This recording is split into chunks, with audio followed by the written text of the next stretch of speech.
Aloha, sejam bem-vindos ao Segredo Quântico na Prática. No módulo 3, ainda, mudanças de paradigma, hoje vamos ver a última aula. Já vimos o cérebro quântico, agora nós vamos ver a coerência cardíaca. Vamos lá? Ok. Bem, segundo Aristóteles, discípulo de Platão, ele falava que o coração, ele era o centro de tudo, tá?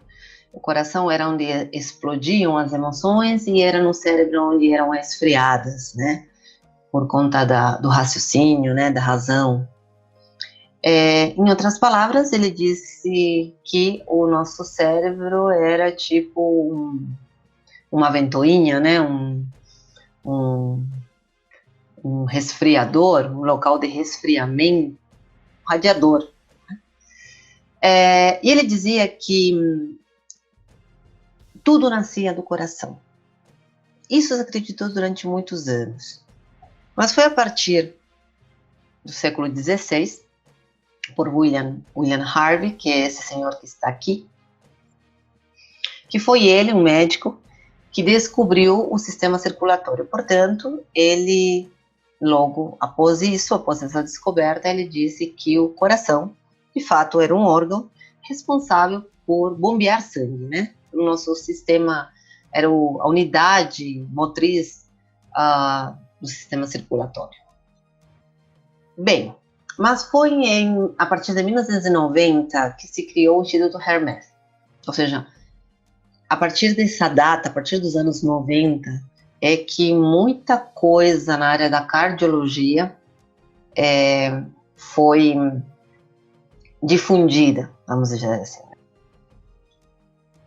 Primeiro, se descobriu que dentro do coração, assim como no cérebro, e também assim, como no nosso intestino, apesar que até aí não se sabia isso do intestino é mais recente, existem neurônios.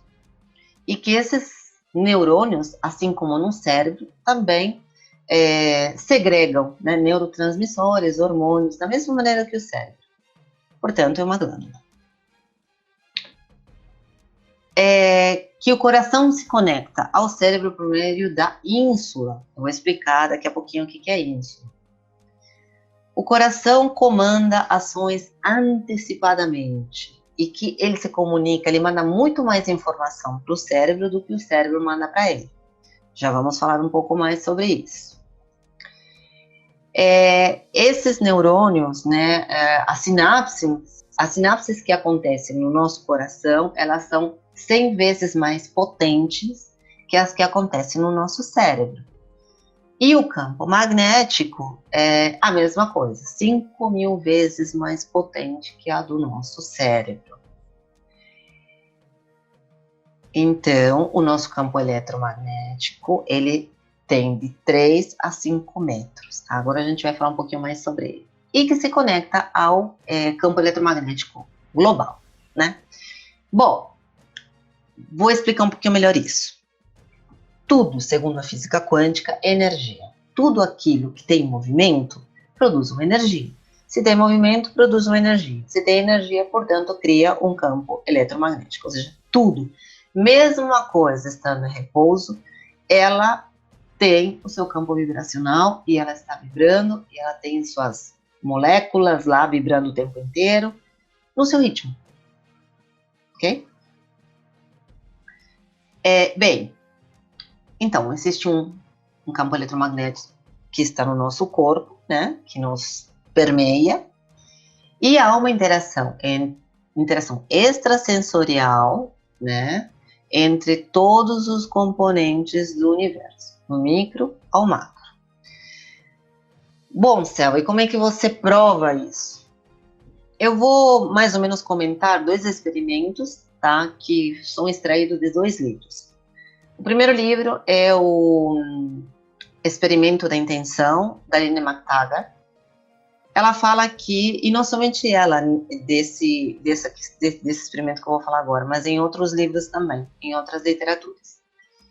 Por volta dos anos 90, lá por 1993, um grupo de meditadores quis fazer uma pesquisa no Departamento de Polícia de Washington, porque eles tinham chegado à estatística de que haviam 5 meses, um período, se não me engano, era o começo do ano, em que esse período havia um índice maior de crimes, de violência. Então, eles se propuseram, durante um determinado período, fazer uma junção de meditadores, se não me engano foram acho que uns 4 mil meditadores, que eles faziam toda a mesma meditação focada para a paz, focada para a não violência. Então, houve realmente o fato comprovado que durante esse período houve uma queda mais ou menos de 20% a 25% da violência. E não houve outra forma, nenhum outro requisito, salvo esse experimento, que tenha contribuído para que isso aconteça. Então, não houve nenhum tipo de campanha policial, difusão de nenhuma maneira, nem nada. Tudo mostrava que a queda tinha sido feita em virtude dessa meditação. O que nós chegamos ao consenso de que, por meio dessa intenção, por meio dessa meditação, os campos se entrelaçaram, vamos dizer assim, se comunicaram, houve uma sinergia extrasensorial, tá? Onde se conseguiu um determinado resultado em grupo, tá? A mesma coisa aconteceu numa entrevista, isso foi no livro Energia ao Quadrado, tá? Da Pangroth, onde Roland McCraty, que é um dos que fizeram a pesquisa no HearMath, e hoje ele é diretor, não é que é hoje, faz tempo ele já é diretor do HearMath, ele foi entrevistado por um famoso e ele fez uma experiência com esse famoso ao vivo, mostrando que um iogurte, uma substância alheia, que não tinha tido nenhum tipo de interação com essa pessoa, ela estava sendo medida por eletrodos, e que cada vez que ele perguntava alguma coisa para outra pessoa, essa substância reagia ao sentimento do entrevistador. Então, por exemplo, quando foi perguntada sobre o divórcio dele, enfim, o casamento dele, essas coisas, a leitura que você fazia desse iogurte, dessa substância que tinha lá, era uma leitura diferente, era similar à leitura do coração dessa pessoa. É como se o iogurte sentisse o que essa pessoa sentia. Ou seja, houve uma interação entre o campo vibracional do entrevistador, né, e o campo vibracional do iogurte, por incrível que pareça. E, na verdade, o Instituto HearMath, ele faz pesquisas nível de energia e de vibração, né, de campo vibracional. Muito interessante. Eles são pioneiros nisso, né? Bom, ele fez algumas descobertas científicas com essas 300 pessoas que foram pesquisadas, onde, por meio da leitura desse experimento, se chegou ao consenso de que havia 6 padrões diferentes. Raiva, frustração, ansiedade, alegria, empatia, amor, carinho, enfim, e gratidão. Então, para cada um desses sentimentos, se mostrava uma leitura diferenciada e padronizada, certo? O que mais? Bem, a coisa mais incrível que aconteceu nesse experimento foi o seguinte. Como é que era esse experimento? Eram pessoas que ficavam na frente do computador e era medida o batimento cardíaco e as ondas cerebrais, tá? Então, eles colocavam eletrodos tanto no cérebro quanto no coração. E eles mediam. O que eles mediam? A pessoa tinha que ficar na frente do computador e vendo imagens. Para cada imagem, se fazia uma leitura do cérebro e da mente para ver se as duas se falavam, para ver se acontecia alguma coisa. E, de fato, aconteceu. Bom, primeiro, existe uma interação. Segundo, existiam esses padrões de sentimentos, vamos dizer assim. E terceiro, a leitura do coração, ela se adiantava 4,5 antes da pessoa dar o enter e passar para a próxima imagem. Então, por exemplo, eu estou agora numa vibração de amor, olhando o computador. Então, antes de eu dar o enter para a próxima imagem, meu coração já usava um padrão diferente daquela que estava na tela. Então, quando eu dava enter, eles verificaram que o padrão que estava no coração era realmente do que ia acontecer. Então, o coração se antecipa 4,5 segundos antes do que o cérebro, por exemplo, que é quem está vendo, tá? Então, o que isso quer dizer? Que existe um poder intuitivo que nós temos. Então, portanto, toda e qualquer leitura que é focada no nosso inconsciente, naquilo que nós apenas percebemos e não conscientemente, quem comanda é o coração. Tá. Interessante, né? Por conta disso, se descobriu a coerência cardíaca, por conta dessas leituras, se descobriu que, quanto eram padrões de sentimentos negativos, a onda se portava mais cortada. E quando eram sentimentos de amor, era uma onda mais senoidal. Eu vou mostrar daqui a pouco para vocês entenderem melhor. E esses dois homens, o Andrew McArmor e o Holly McCraty, são os, digamos assim, as duas pessoas mais importantes do Hermes, né? Principalmente o McCraty, que vocês vão ver várias entrevistas deles no YouTube, enfim. Tudo que ele sempre é chamado para tudo, porque ele que é o diretor, enfim, a ideia de tudo sempre foi dele, tá? Bom, como se dá a comunicação entre o cérebro e o coração? Existem várias maneiras de eu dizer isso, mas eu vou pela mais convencional. A outra maneira, que foi a que nós vimos na aula passada, é por conta, né, do efeito no local que acontece nos neurônios. Ou seja, se o cérebro tem neurônios e acontece essa informação, e o coração tem os neurônios, obviamente que vai haver uma informação quase que instantânea entre o coração e o cérebro. Existe um pequeno delay de 4,5 segundos, que nós já sabemos, mas é uma das maneiras que a gente pode explicar como funciona tão rapidamente essa comunicação. A comunicação física, que acontece no cérebro e os demais órgãos, está na ínsula. A ínsula, ela fica embaixo desse córtex cerebral, próximo à amígdala e ao hipotálamo, ou seja, dentro do sistema límbico. Ela é responsável por algumas ações, como, por exemplo, aquela questão da expectativa, que nós conversamos sobre a amígdala, né, que ela cria aquele medo consciente. O fato de a gente se reconhecer, a gente se reconhece como a nossa fisionomia, nós somos nós mesmos, a gente se vê numa foto e a gente sabe que somos nós, em relação ao rosto de outras pessoas, a ínsula que faz essa leitura, além de, obviamente, dela ser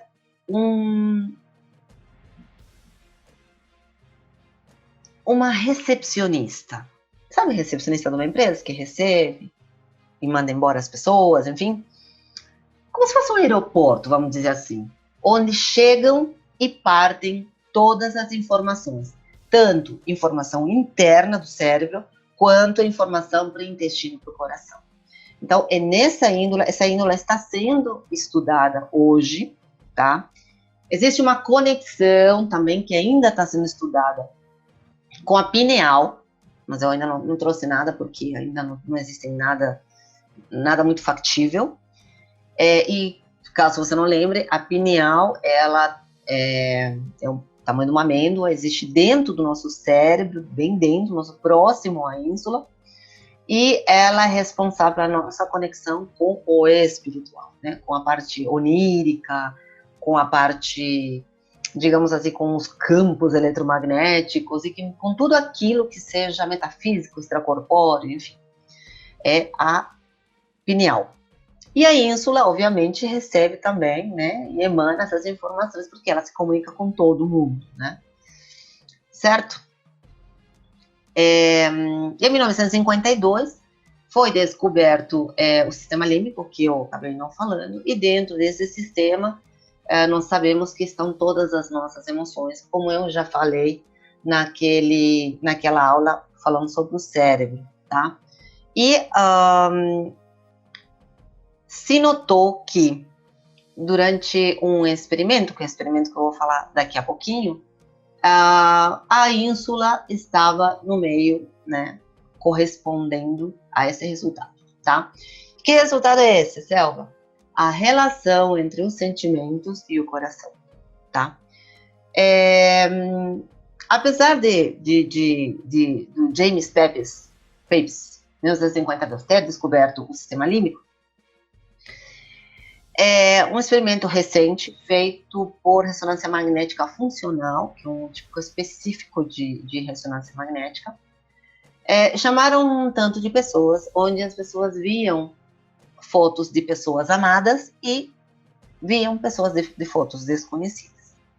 E aí, o que eles fizeram? Eles mediram os sentimentos gerados por essas fotos. Então, quando a pessoa via uma foto de um ente querido, ela tinha emoções completamente diferentes quando via uma foto de uma pessoa completamente desconhecida. E quem era responsável por essa entrada e saída e quem participou de tudo foi a ínsula.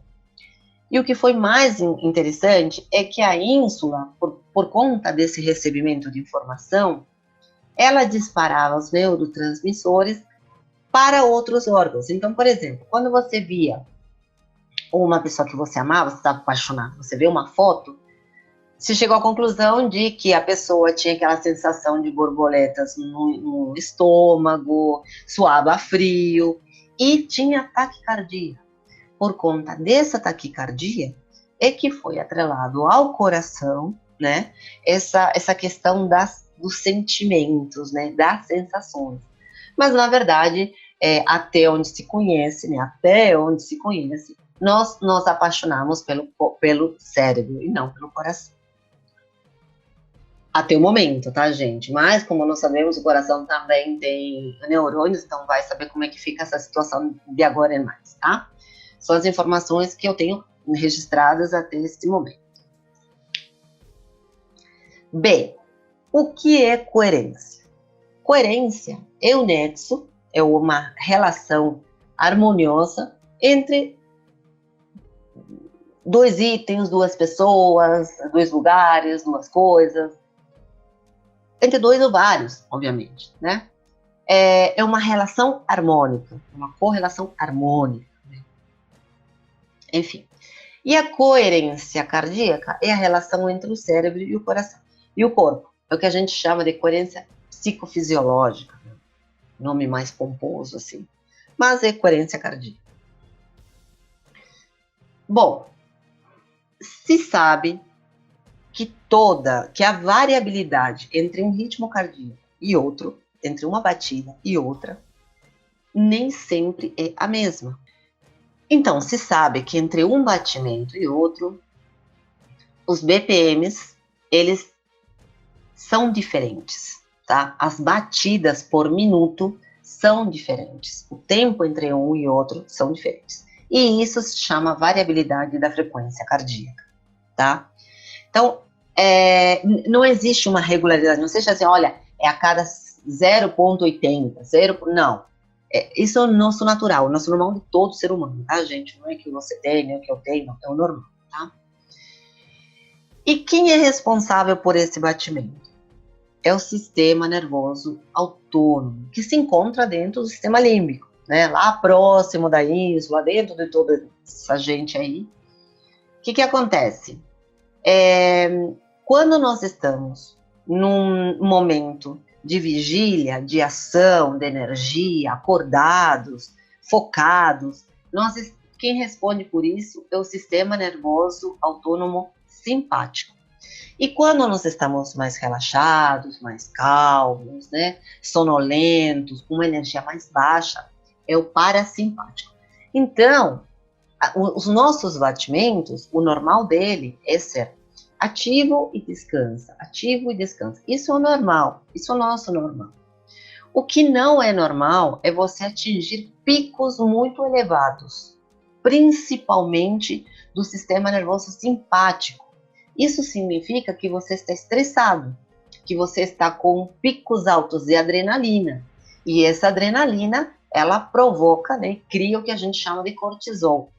E isso, durante muito tempo e em índices muito elevados, fazem com que a gente tenha problemas cardiovasculares, levando inclusive a morte súbita, tá, gente? Por isso que é tão importante nós termos batimentos cardíacos mais regulares, tá? Que nós vamos falar agora.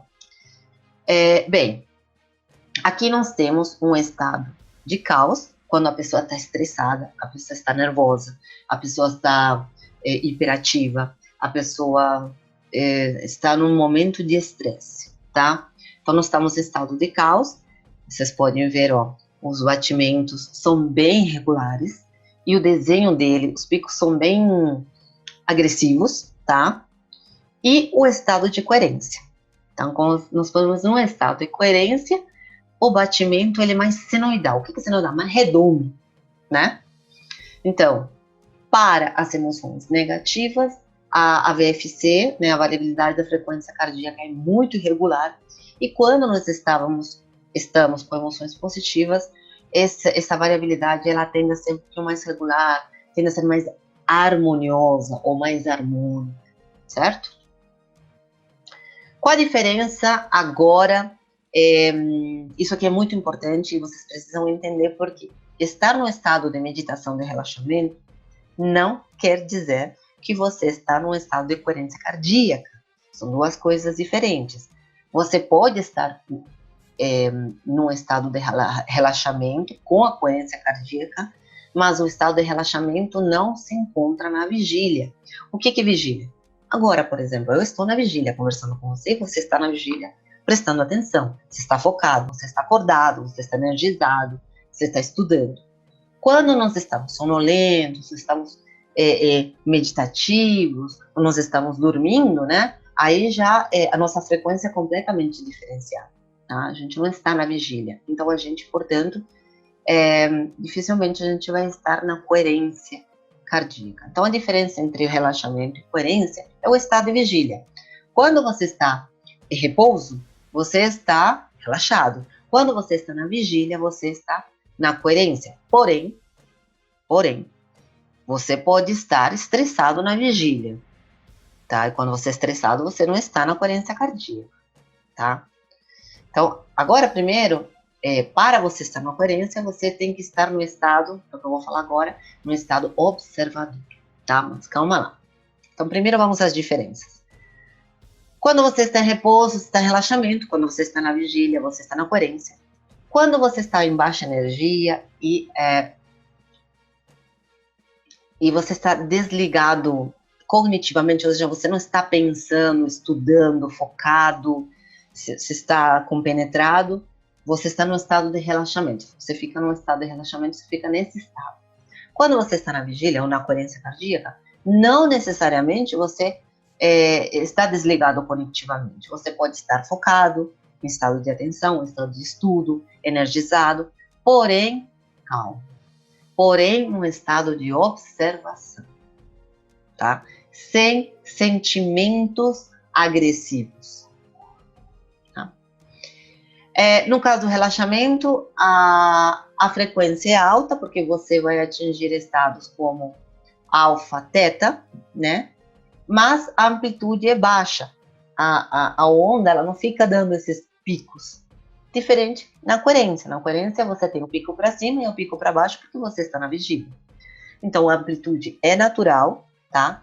É harmoniosa e sincronizada entre o cérebro e o coração, que é o que nós vimos aqui, ó. Tá vendo? Existe essa sincronização, tá?